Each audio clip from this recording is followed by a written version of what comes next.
What's good, ladies and gents? Welcome to the MKO Pugilism Boxing channel, where we talk all things box. Remember to like, subscribe, hit the bell notification, and then what was I going to say? Until next time. Anyway, let's get into this one. So, two of the exceptional knockouts on the card, on the Fury versus Garnu undercard, were coming from, first of all, Arslanbek Makhmudov, the Giant, versus Junior Anthony Wright. And this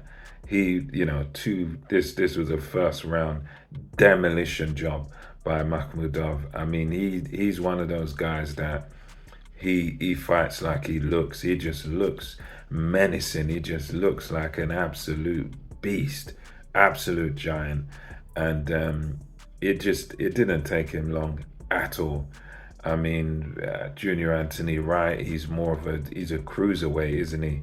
Very, very small. I mean, it was to the point where even in the the build up to this fight, where there was a press conference and there was a face off. I mean, Junior Anthony Wright was just looking at him, looking up at him, and saying that something to the effect of, "Yeah, I need a ladder to actually fight this guy. I need a ladder to look at this guy." I'm just like, he was almost in awe of Makhmudov, and you could tell very, very intimidated. He knew from even the press conference, everything, he was in trouble. He knew that from the word go. So yeah, and the fight just played out in the same way. Makhmudov just forced himself, front foot boxing, got stuck straight in. He didn't care at all what was coming back at him.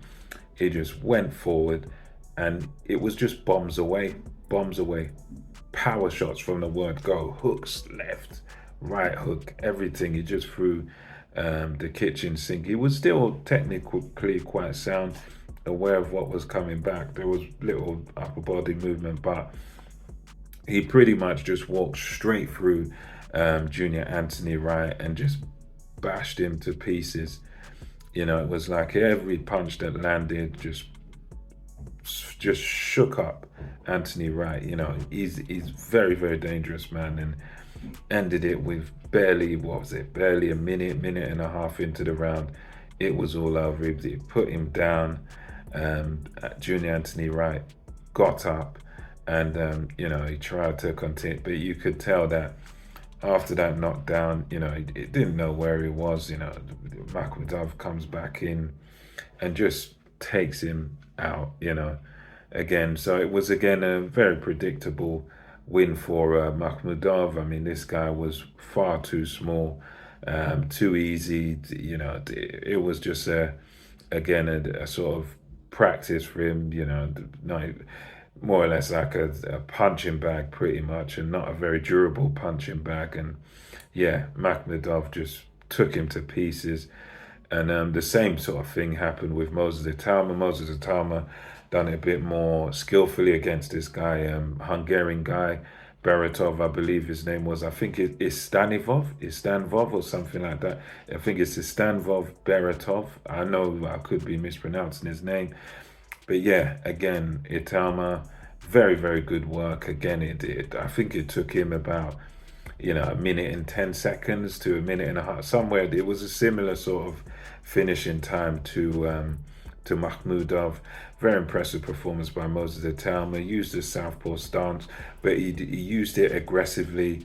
The difference in speed was just immense. And this was a guy that, he was like a 10-1 fighter.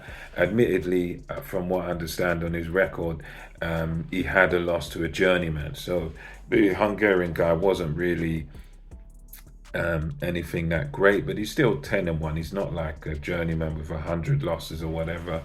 He's meant to be a sort of decent step up, but he certainly wasn't. I mean, he done well for himself, I think, in the amateurs. Fought Tyson Fury, got stopped by him, as many have pointed out. But yeah, he was literally no match for Moses Itauma. Moses Itauma was just too fast, too strong, on the front foot, piercing combinations, going straight through the guard, good variety, head, body. and Itama just poured it onto him. Good little left hooks and right hooks, and yeah, it was a very good performance by Moses Itama. And he's after the fight, he was saying, "Yep, he's ready to go again tonight, and he's ready to fight whenever." He is looking to break that Mike Tyson record of being world champion at 20 years old. I mean, he's a guy that he's still 18.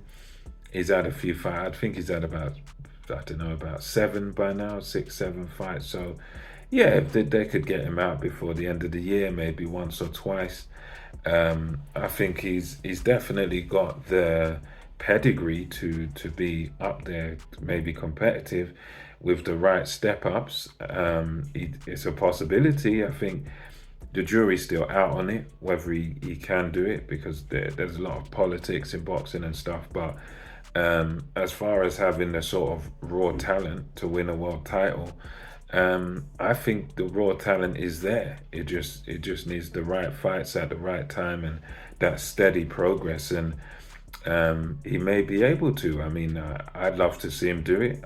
I think it's hard because when you think of Mike Tyson's like this mythical guy that everyone just sees as the man and everything. So it's kind of hard to even think about it because the record, he's had it for so many years now. So yeah, I think Itama, he's got the skills, he's got the raw talent to do it.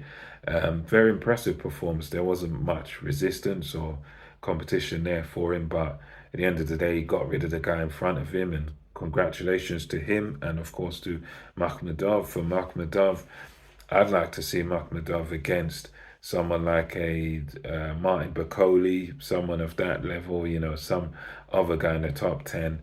I think they'd be fantastic dance partners. Bakole, Makhmudov, I mean, two man mountains against each other. I'd like to see that. And as far as Itama goes, who knows? He's got to be looking around sort of English level, maybe British level, something like that. But yeah, he's a young man that's on the rise. Let me know what you thought of both first round KOs in the comment section below, and what you think should be next for both men. Until next time, it's MKO Pugilism over and out.